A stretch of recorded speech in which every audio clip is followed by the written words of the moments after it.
हम लोग coded inequalities start करने जा रहे हैं। कोडेड इनइक्वलिटीज का पार्ट 1 हम ऑलरेडी अपलोड कर चुके हैं, देख लिया करो कभी कभी वीडियो भी, ठीक है, फायदा होगा आप लोगों का, और शेयर वेयर कर दिया करो। आ जाते हैं सेकेंड पार्ट में। जो फर्स्ट पार्ट हम आपका बताए थे उसमें कौन सा इंफॉर्मेशन बताए थे? Forward direction and negative information बताते। आज हम forward direction and positive information से रिलेटेड क्वेश्चन करेंगे। इसके अलावा जो आपका डायरेक्ट कोडिंग किया होता है उससे रिलेटेड करेंगे। आज बहुत सारा कंसेप्ट आपको देने की कोशिश करेंगे, तो वीडियो को लास्ट तक आप लोग देखना। तो पहले आते हैं कोडेड इनइक्वलिटीज में होता क्या है। देखो, कोडेड इनइक्वलिटीज में आप लोग का 2 टाइप का क्वेश्चन पूछा जाता है। ये कोडेड इनइक्वलिटीज है।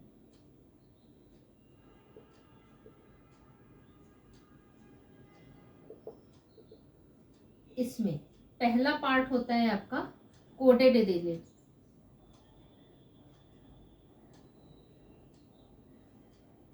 और दूसरा होता है आपका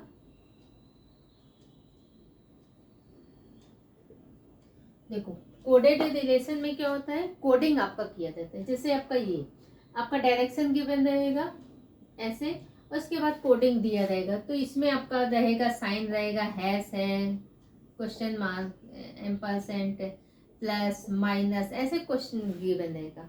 तो ये आपका डायरेक्शन हम बताए भी थे। फॉरवर्ड डायरेक्शन हो सकता है, बैकवर्ड डायरेक्शन हो सकता है, फॉरवर्ड बैकवर्ड दोनों डायरेक्शन हो सकता है। इंफॉर्मेशन आपका पॉजिटिव हो सकता है, इंफॉर्मेशन आपका निगेटिव हो सकता है। उससे रिलेटेड आपका क्वेश्चन स्टेटमेंट गिवन रहेगा, और स्टेटमेंट के बाद आपका कंक्लूजन गिवन रहेगा। कंक्लूजन 1 फॉलो कर रहा है या सेकंड फॉलो कर रहा है, आइदर फर्स्ट और सेकंड फॉलो कर रहा है, या बोथ आपका रॉन्ग है, कंक्लूजन फर्स्ट और सेकंड दोनों रॉन्ग है, या कंक्लूजन फर्स्ट और सेकंड दोनों आपके करेक्ट है, तो ये आपका कंक्लूजन गिवन है। अच्छा, कंक्लूजन जरूरी नहीं है आपका 2 ही कंक्लूजन गिवन है, मोर देन 2 कंक्लूजन आपका दे सकता है। हो सकता है 4 कंक्लूजन दे दे, हो सकता है 5 कंक्लूजन दे दे। तो ये, तो अब आते हैं इसमें, पहला तो ये पार्ट हुआ। दूसरा डायरेक्ट कोडिंग। डायरेक्ट कोडिंग आपका दे देगा a + b / c,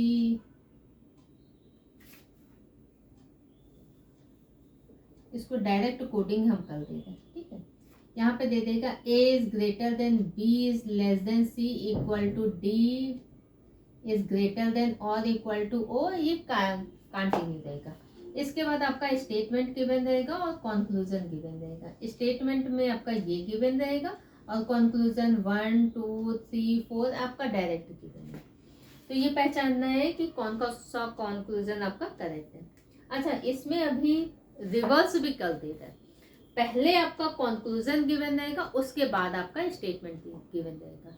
तो ये बहुत रेयर आ रहा है आपका क्वेश्चन, बट पैटर्न आपका ये भी आ रहा है। तो पहले हम लोग करते हैं 1 by 1। तो आज हम पहले इसका कोडिंग वाला करेंगे, कोडेड रिलेशन। तो इसमें देखो,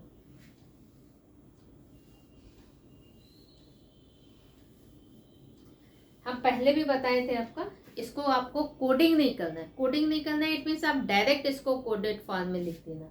तो एक आप चार्ट बना लेना, ये बना लेना। हम बोले थे यहाँ पे ग्रेटर कर देना, यहाँ इसका opposite less than, greater than और इक्वल टू, लेस देन और इक्वल टू, इक्वल टू कर देना। अब आते हैं इसका कोडिंग क्या करना है।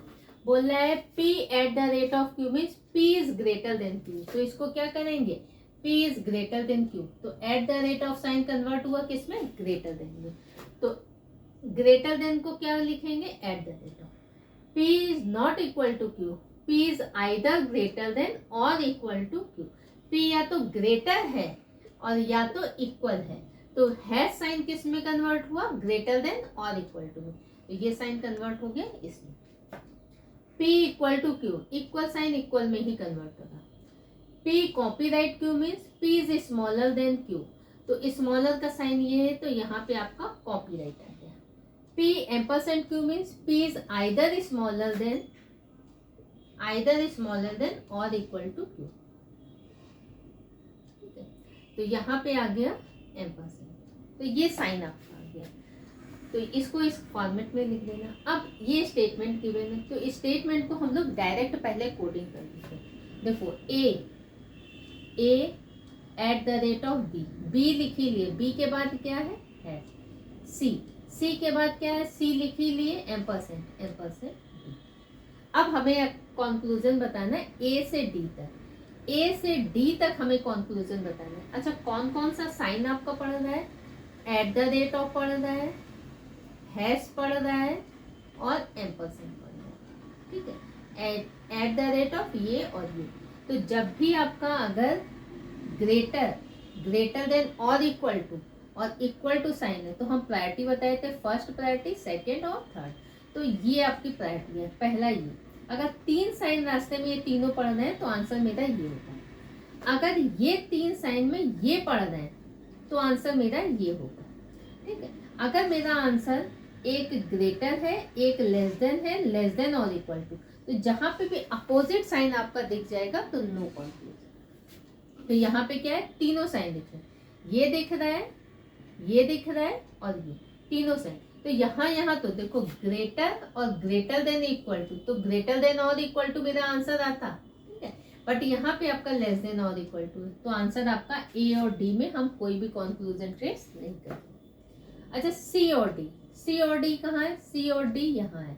सी से डी में कौन सा साइन मेरा आ रहा है, एम्परसेंड। तो कंक्लूजन होता सी एम्परसेंड डी, अगर आंसर होता तो आपका आंसर करेक्ट होता, बट ये वाला आंसर आपका गलत है। तो आंसर आपका है neither first nor second follows. अच्छा, कंफ्यूजन कहाँ होता है, जब आपका आंसर दोनों नहीं है, तब इतना कंफ्यूजन होगा, पता नहीं हमने जो क्वेश्चन का आंसर निकाला है वो सही है या नहीं है ना। होता है ना, सिलॉक्स में भी यही होता है। बहुत सारे क्वेश्चन में ऐसा होता है कि आप जो क्वेश्चन कर रहे हो, अगर उसका आंसर आ गया तो बहुत खुश, अरे वाह मेरा तो आंसर आ गया। बट अगर आंसर नहीं आ रहा है तो ज़्यादा टेंशन हो जाता है। जब हम क्लास लेते हैं तो क्लास में मेरे से ज़्यादातर डाउट यही पूछा जाता है, जिसका आंसर नहीं आ रहा होगा वही डाउट पूछेगा। मतलब वो श्योर होना चाहता है कि जो हमने क्वेश्चन का आंसर निकाला क्या ये सही है या नहीं है, होना भी चाहिए, है ना। तो इसका आंसर है neither first nor second follows. तो ये आप नोट कर लो, फिर दूसरा क्वेश्चन हम लोग करते हैं।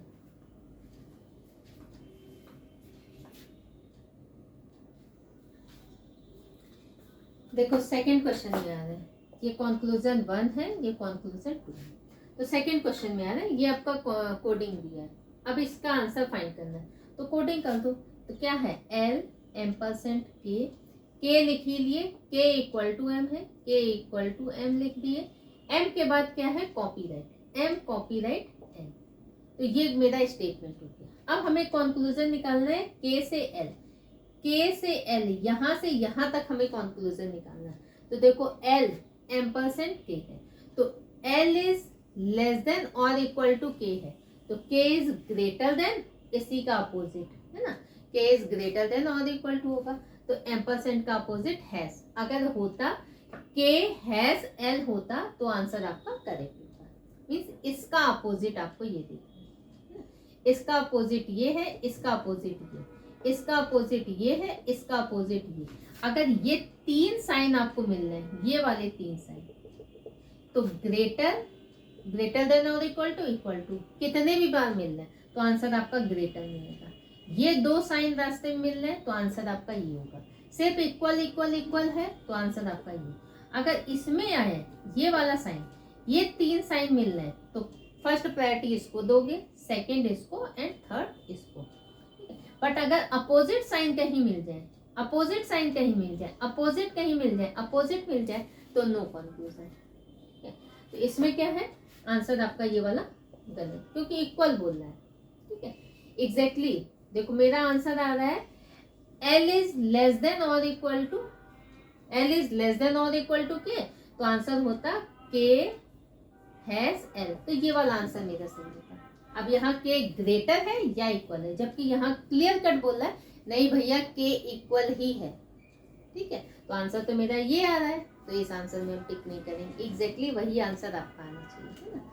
तो इसमें अपने आप में डाउटफुल है कि भैया हम ग्रेटर है या इक्वल है, जबकि ये बोल रहा है नहीं हम तो इक्वल ही है, तो आंसर आपका करेक्ट।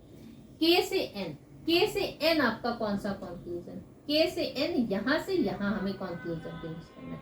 कौन कौन से साइन मिल रहे हैं, अच्छा देखो, एक आपको इक्वल मिल रहा है, इक्वल मिल रहा है, दूसरा कॉपीराइट मिल रहा है ना, ये दो साइन आपको मिल रहे हैं। तो पहली प्रायोरिटी किसको दोगे? कॉपीराइट को। तो आंसर होता आपका के कॉपीराइट एन। ये अगर आंसर होता आपका तो करेक्ट होता, तो आंसर आपका ये भी करेक्ट है। तो इसमें भी answer neither first nor second follows, हम नाइदर फर्स्ट नॉर सेकेंड वाला ही करा रहे हैं, ठीक है। तो इसका आंसर भी आप नोट कर लो, फिर नेक्स्ट क्वेश्चन पे आते हैं।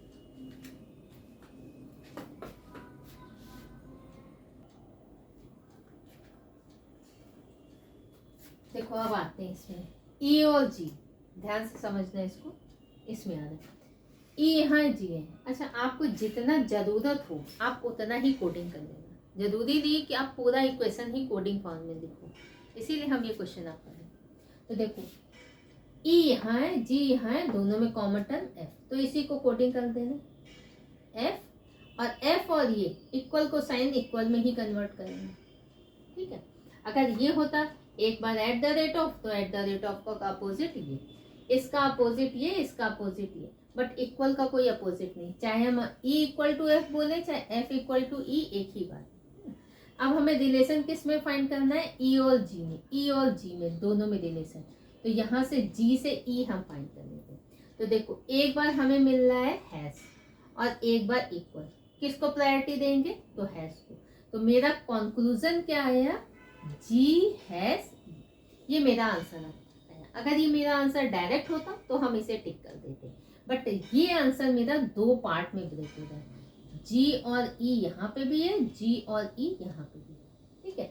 अब देखो ग्रेटर है, तो ग्रेटर का अपोजिट हम क्या लिख सकते हैं? At the rate of, at the rate of E, और इक्वल का अपोजिट इक्वल। तो अगर आंसर मेरा ये होता तो मेरा आंसर होता आइदर फर्स्ट और सेकेंड फॉलोज, बट आपका आंसर ई और जी में है, तो ई और जी में है तो इसे भी हमें रिवर्स करना होगा। जब हम ई और जी को रिवर्स करेंगे तो पहले यहाँ हम ई लिख देते हैं, ई इसी में कर देते हैं, ई और जी, ई और जी, तो इक्वल का तो अपोजिट इक्वल ही है। अच्छा, eight the rate of, at the rate of का अपोजिट कौन सा हुआ? कॉपीराइट।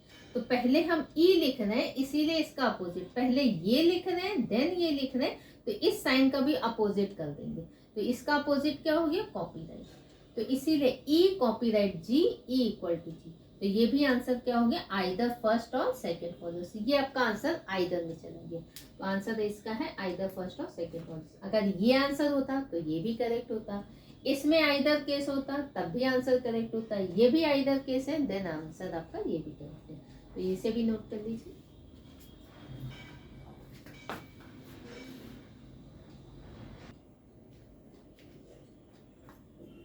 देखो नेक्स्ट क्वेश्चन पे हम लोग आते हैं। क्वेश्चन आपका ये गिवन है, ये कोडेड फॉर्म में है, तो हमें डायरेक्ट इसका कोडिंग नहीं करना है। इसका क्या करेंगे? हम डायरेक्ट लिख लेते हैं फॉर्म में।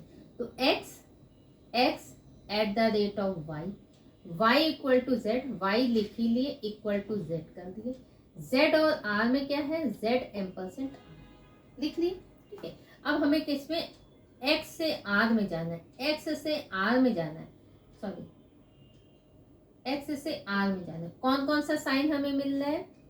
एट द रेट ऑफ मिल रहा है, इक्वल मिल रहा है और एम्परसेंट मिल रहा है। देखो opposite sign, opposite sign it means no conclusion. x से r में हम कोई भी कंक्लूजन ट्रेस नहीं कर सकते। y टू r, y से r में जा रहा है, कौन कौन से साइन मिल रहे हैं? इक्वल और एम्परसेंट। हम किसको प्रायोरिटी देंगे? एम्परसेंट को। अगर y एम्परसेंट r होता देन आंसर मेरा आपका करेक्ट होता, तो ये भी आंसर आपका गलत है। तो आंसर है neither first nor second follows. तो ये भी आप नोट कर लो, इसका भी answer neither first nor second follows. जब भी आप कॉमन टर्म करना तो जो लिखा है जैसे y, तो y ऑलरेडी लिख दिया, तो y के बाद इसी को कंटिन्यू कर देना, तो y equal to z, z लिख दिया। अब z यहाँ है, z और r में रिलेशन था तो z एम्परसेंट r, ठीक है। तो ऐसे करके आप कोडिंग कर लोगे। तो इसको डायरेक्ट आप कोडिंग कर सकते हो, इसको कोई भी कन्वर्जन करने की जरूरत है। ऐसा मत करना कि एट द रेट ऑफ है, पहले देखना है एट द रेट ऑफ क्या है? ग्रेटर देन और equal to, sorry greater than, तो इसको साइन को कन्वर्ट करना है ग्रेटर देन में, वो सब मत करना, वो टाइम टेकिंग रहता है। इसीलिए हम वो मेथड बताते ही नहीं है जिसमें आपका ज़्यादा टाइम। तो ये भी नोट कर लीजिए, फिर हम नेक्स्ट क्वेश्चन पे आते हैं।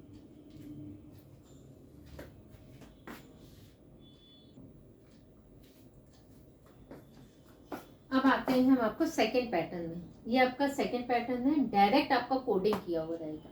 उसके बाद आपको एम से पी में कोई कंक्लूजन फाइंड करना होगा कि अलग अलग दिया है। तो अब हम आपको टीचर वाला फीलिंग कराना है। आप टीचर बनोगे, आप मेरे को आंसर बताओगे।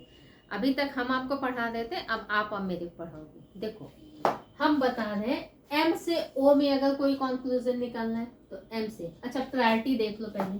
प्रायोरिटी ग्रेटर, ग्रेटर देन और इक्वल टू, लेस देन और इक्वल टू। अगर बीच में अपोजिट साइन आ जाएगा तो नो कंक्लूजन। ये आपका प्रायोरिटी है, ठीक है। एम से ओ में अगर कोई कंक्लूजन है तो M is greater than O या O is less than M, ये आंसर आपका करेक्ट है। पहले एम से सारा निकालते हैं। एम से एस में कोई कंक्लूजन है तो ग्रेटर, ग्रेटर 2 बार ग्रेटर हुआ तो आंसर क्या होगा, M is greater than S बोलो या S is less than M, एक ही बात है। एम से पी में अगर कोई कंक्लूजन ट्रेस करना हो तो ग्रेटर, ग्रेटर, ग्रेटर देन और इक्वल टू, किसको प्रायोरिटी देंगे, ग्रेटर को। M is greater than P या P is less than M, दोनों आंसर करेक्ट है। एम से क्यू में कोई कंक्लूजन ट्रेस करना है, एम से क्यू में तो ग्रेटर, ग्रेटर, ग्रेटर देन और इक्वल टू, तो किसको प्रायोरिटी है, M. M is greater than Q या Q is less than M, ये दोनों आंसर करेक्ट है। एम से आर में कोई कंक्लूजन ट्रेस करना है तो क्या होगा, ग्रेटर, ग्रेटर, ग्रेटर देन और इक्वल टू और इक्वल ग्रेटर, तो होगा M is greater than R या R is less than M. M से टी में कंक्लूजन ट्रेस करना है, ग्रेटर, ग्रेटर, ग्रेटर देन और इक्वल टू ग्रेटर, ये तो क्या होगा, M is greater than T या T is less than M, दोनों आंसर करेक्ट है। एम से आई में कोई कंक्लूजन है, देखो ग्रेटर, ग्रेटर, ग्रेटर देन और equal to greater, equal to, but ये आपका लेस देन, अपोजिट साइन आ गया तो अपोजिट साइन, तो एम से आई में आप कोई भी कंक्लूजन ट्रेस नहीं कर पाओगे।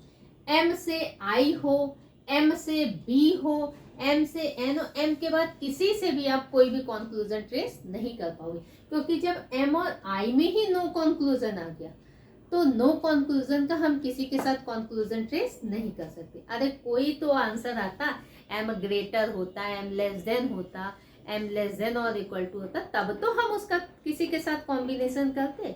जब नो कंक्लूजन है तो नो कंक्लूजन का किसी के साथ कोई कंक्लूजन ट्रेस नहीं होगा। तो ये हो गया, एम के बाद सारा खत्म। अगर हम ओ से स्टार्ट करते, ओ का एस से क्या होता, O is greater than, O का पी से क्या होता, तो O is greater than P, क्योंकि ग्रेटर, ग्रेटर देन और इक्वल टू, और या बोल सकते थे P is less than. O का क्यू से क्या होता, ग्रेटर, ग्रेटर देन और इक्वल टू, तो होता O is greater than Q या क्यू इज लेस देन, ठीक। ओ का आर से क्या होता है, ग्रेटर, ग्रेटर देन और इक्वल टू, ये तो O is greater than R. O का टी से क्या होता, कौन कौन से साइन पढ़ रहे हैं, ग्रेटर, ग्रेटर देन और इक्वल टू ग्रेटर, ये तो O is greater than T, O is greater than T. इसी का रिवर्स भी कर सकते हो, R is less than O, T is less than, ठीक है। ओ का आई से क्या हुआ, देखो यहां तक सारा सेम, अभी तक ग्रेटर तो प्रायोरिटी, बट ये अपोजिट साइन, तो ओ के बाद नो कंक्लूजन, ओ के बाद आई से आपका सारा नो कंक्लूजन, कोई कंक्लूजन ही नहीं ट्रेस होगा। तो सेम यहां तक तो समझ में आ गया। अब हम यहां से स्टार्ट कर देते हैं, टी का आई से, तो T is less than I, ये कंक्लूजन है। टी का बी से नो कंक्लूजन, क्योंकि अपोजिट साइन आ गए।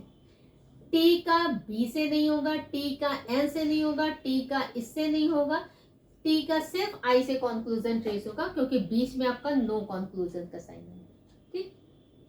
आई का क्या होगा, आई इज ग्रेटर देन और इक्वल टू बी या बी इज लेस देन और इक्वल टू आई, ये कंक्लूजन चाहिए। बट यहाँ पे देखो अगेन नो कंक्लूजन, क्योंकि अपोजिट साइन आ गया, अपोजिट साइन, नो कंक्लूजन का किसी के साथ कंक्लूजन ट्रेस कर ही नहीं सकते।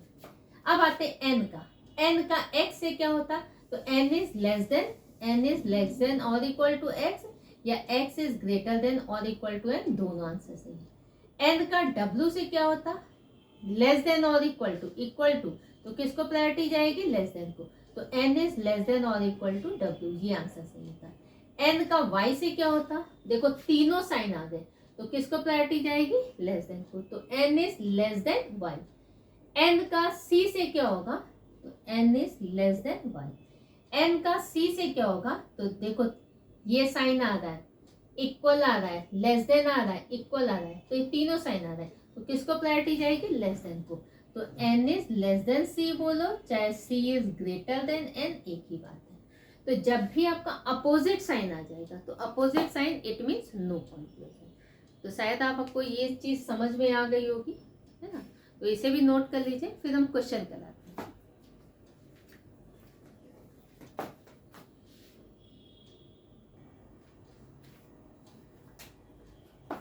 तो देखो कुछ क्वेश्चन है, अब तो आप लोग वर्बली आंसर दोगे, है ना। देखो ये स्टेटमेंट है आपका और कंक्लूजन 1 2, ओ से वी में हमें कंक्लूजन ट्रेस करना है। ओ से वी, यहाँ से ग्रेटर देन और इक्वल टू, बताओ कौन सा आंसर आएगा, बिल्कुल सही, O is greater then B, ये आपका आंसर सही है। M से E में फाइंड करना है, M यहाँ है, E यहाँ है, यहाँ से यहाँ तक जाना है, इक्वल टू लेस देन और इक्वल टू, किसको प्रायोरिटी मिलेगी, लेस देन को, तो M is less then E, M is less then E बोलो या E is greater then M, जब M लेस देन है तो E अपने आप ग्रेटर ही होगा ना, तो बस M से O में जाना है, M से O ये है, तो कौन कौन सा पड़ रहा है, ग्रेटर देन और इक्वल टू लेस देन और, देखो अपोजिट साइन नो कंक्लूजन, ये आपका आंसर गलत है। आर से एन में जाना है, एन यहाँ आर यहाँ, तो देखो पहले एन आ रहा है, अगर जरूरत हो तो रिवर्स कर दीजिएगा, इक्वल टू लेस देन और इक्वल टू लेस देन, तो N is less than R बोलो चाहे R is greater than N, एक ही बात है। P टू B, P से B में जाना है, P से B, लेस देन और equal to opposite sign, no conclusion, गलत आंसर। C टू E यहाँ से यहाँ तक जाना है, इक्वल ग्रेटर देन और इक्वल टू इक्वल, तो C इज ग्रेटर देन और इक्वल टू E, ये का आंसर गलत है क्योंकि यहाँ सिर्फ ग्रेटर है, अगर यहाँ होता C इज ग्रेटर देन और equal to E, then answer आपका सही होता, या आपका दे देता E इज लेस देन और इक्वल टू C, तब भी आंसर सही होता, ठीक है। इसमें आ रहा है T से P, T और P, देखो P यहाँ है, T यहाँ है, अच्छा जितना जरूरत हो, जरूरी नहीं है, अभी भी हम बोले थे जितना जरूरत हो आप उतना ही कोडिंग कर लेना। जैसे इसमें हमें सिर्फ T और P में है, T और P में, इसमें हमें इक्वेशन कंबाइन करना पड़ रहा है, तो कंबाइन करेंगे तो हमारा जितने में पर्पस सॉल्व हो जाए उतना ही कर दो। तो देखो ये क्या लिखेंगे, P इज ग्रेटर देन और इक्वल टू M, ये लिख दिया। M और T में रिलेशन क्या था, M इज लेस देन और इक्वल टू T, लिख दिया, इक्वेशन कंबाइंड हो गया। अब P से T में आपको कंक्लूजन फाइंड करना है, क्योंकि T और P में अपोजिट साइन नो कंक्लूजन, तो नो कंक्लूजन आपका आंसर आया, तो ये आंसर आपका गलत है। अच्छा अब आप बोलोगे, अभी हम आइदर केस भी आपको बताएं, तो इसमें आपका answer neither first nor second follows, क्यों, देखो आइदर केस के दो रूल होते हैं, जैसे आपका ये आंसर आता, suppose T is greater than और इक्वल टू P, ये आंसर आता, और सेम आंसर आपका दो पार्ट में ब्रेक हो जाता है, T is greater then P और T इक्वल टू P, तो आपका आंसर आइदर केस में होता है। या आइदर का सेकंड रूल है T और P में कोई भी कंक्लूजन ट्रेस नहीं हो, दोनों टर्म सेम हो, इट मीन्स इसमें भी T है इसमें भी P है, दोनों कंक्लूजन में आपका सेम लेटर यूज हो, दोनों टर्म सेम हो, इसके साथ साथ तीनों साइन यूज हो, less than, greater than, equal to, तो आपका आइदर केस तब भी होगा। जैसे मान लेते हैं यहाँ पे T लेस देन है, अगर यहाँ पे देखो यहाँ पे भी T लेस देन है और T इक्वल है, तो दो ही साइन यूज हुए, T दोनों में लेस देन आ रहा है, इसमें भी T लेस देन, इसमें भी T लेस देन और इक्वल टू साइन आ रहा है, तो तीनों साइन यूज नहीं हुए, इसलिए आपका ये आइदर केस नहीं होगा, neither first nor second follows. अगर यहाँ पे तीनों साइन यूज होते, टी ग्रेटर भी होता, टी लेस देन भी होता, टी इक्वल भी होता, तो ये भी मेरा केस में चला जाता आइदर केस में, आइदर फर्स्ट और सेकेंड फॉलोज, तब उस केस में आंसर होता। बट यहाँ आंसर आपका है neither first nor second follows. तो ये आप नोट कर लीजिए। फिर हम नेक्स्ट क्वेश्चन पे आते हैं।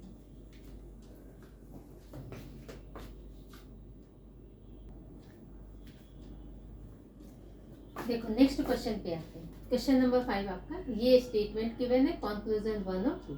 तो हमें रिलेशन किस में फाइंड करना है, Q से N। Q कहाँ है, Q यहाँ है, N है। अगर हम इक्वेशन को सिर्फ, तो देखो इतना ही हम इक्वेशन कंबाइन करेंगे क्योंकि हमें ज्यादा कंबाइन करने की जरूरत ही नहीं। तो क्या कर देंगे, यहाँ इसको लिख दे रहे N इज ग्रेटर देन और equal to S, as it is लिख दिया। S और Q में क्या रिलेशन है, S इज लेस देन और इक्वल टू Q। तो N से Q में हमें कंक्लूजन फाइंड करना है opposite sign, opposite sign no conclusion. ये भी कंक्लूजन आपका गलत हो गया, ये भी कंक्लूजन आपका गलत हो गया, ठीक है। अब इसमें neither first nor second follows नहीं कर दीजिएगा, क्योंकि अभी हमें आगे भी देखना है। तो ये भी आंसर गलत, ये भी आंसर गलत। अब आप चेक करोगे क्या दोनों कंक्लूजन में सेम आपका एलिमेंट यूज होता है। तो इसमें भी Q है, इसमें भी N है, हाँ भाई यूज होता है। अब चेक करना है क्या तीनों साइन आ रहा है, Q लेस देन है, Q ग्रेटर है, Q इक्वल है। किसी भी एक को चेक कर लो, चाहे Q को चेक कर लो या चाहे N को चेक कर लो। तो देखो N ग्रेटर है, N लेस देन है, N इक्वल है। तो आंसर आपका हो जाएगा आइदर फर्स्ट और सेकेंड फॉलोज, ठीक है। तो फाइनली जब आपका कंक्लूजन ट्रेस नहीं हो, दोनों टर्म सेम हो एंड तीनों साइन यूज हो, तो आपका आइदर केस हो जाएगा, आइदर फर्स्ट और सेकेंड फॉलोज। इसमें आ रहा है Y से W से Y। अच्छा, कभी कभी आपका देखने में आता है अगर डायरेक्ट स्टेटमेंट ही आपका कंक्लूजन में है, वो कंक्लूजन आपका करेक्ट है, तो ये आंसर आपका सही है। V और U, देखो U ग्रेटर है तो V अपने आप लेस देन हुआ, तो ये भी आंसर करेक्ट है। तो पहला रूल, डायरेक्ट स्टेटमेंट ही अगर आपका कंक्लूजन में, वो कंक्लूजन आपका करेक्ट है। अगर डायरेक्ट स्टेटमेंट साइन रिवर्स करके है तो वो भी कंक्लूजन आपका करेक्ट है। तो इसका आंसर बोथ फॉलोज। इसमें आ रहा है C और N, कहाँ है C और N, N यहाँ है, C यहाँ है, less than equal to less than, तो क्या हो गया N is less than C, N less than है, N is less than C, तो C अपने आप क्या हो गया, ग्रेटर हो गया। A से D में, A और D में, यहां से यहां तक कंक्लूजन ट्रेस करने, अपोजिट साइन नो कंक्लूजन, तो इसका आंसर है only first follows, only A follows. U और Z, U यहाँ है और Z यहाँ है, दोनों में common term P, common term से ही आप कंबाइन करना, ठीक है। तो हम इसको क्या लिख सकते हैं, U इज लेस देन और equal to P is less than और इक्वल टू Z। कोई दिक्कत नहीं होनी चाहिए, U से P हम P लिख ही लिए, P और Z में ये रिलेशन था, इसको कंबाइन कर दिया। U से Z में हमें रिलेशन फाइंड करना है, तो आंसर क्या होगा, U इज लेस देन और इक्वल टू Z, ये मेरा आंसर है। सेम आंसर आपका दो पार्ट में ब्रेक हो रहा है, U is less then Z है और U इक्वल टू Z है। चाहे ये दे दे, चाहे दे दे आपका Z, U लेस देन है तो Z ग्रेटर हो गया, और चाहे ये दे तब भी आपका आंसर है। तो देखो U is less then Z और Z इक्वल टू U बोलो, चाहे U इक्वल टू Z। जब A इक्वल टू B है तो B इक्वल टू A होता ही है ना। तो चाहे Z इक्वल टू U बोलो या U इक्वल टू Z, तो इसका भी आंसर है आपका है आइदर फर्स्ट और सेकेंड फॉलोज। तो ये भी नोट कर लीजिएगा।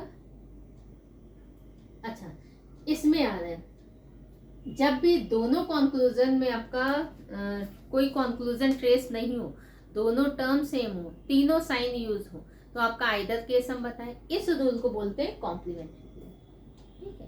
तो आइदर के हम दो केस बताएं, एक में आपका कंफर्म आंसर आ रहा है, सेम आंसर आपका दो पार्ट में ब्रेक होता है, तब भी आइदर केस। दूसरा आइदर केस बताएं जब आपका कंफर्म आंसर नहीं आ रहा है, दोनों टर्म सेम होंगे और तीनों साइन यूज होंगे, तब भी आपका आइदर केस, ठीक है। तो दोनों में सिमिलरिटी क्या है, इसमें भी आपका दोनों टर्म सेम होगा, ZU, इसमें आंसर देखो आ रहा है और इसमें आंसर नहीं आ रहा है, ठीक है। तो आइदर का ये दोनों केस आप नोट कर लो, फिर हम आते हैं नेक्स्ट क्वेश्चन।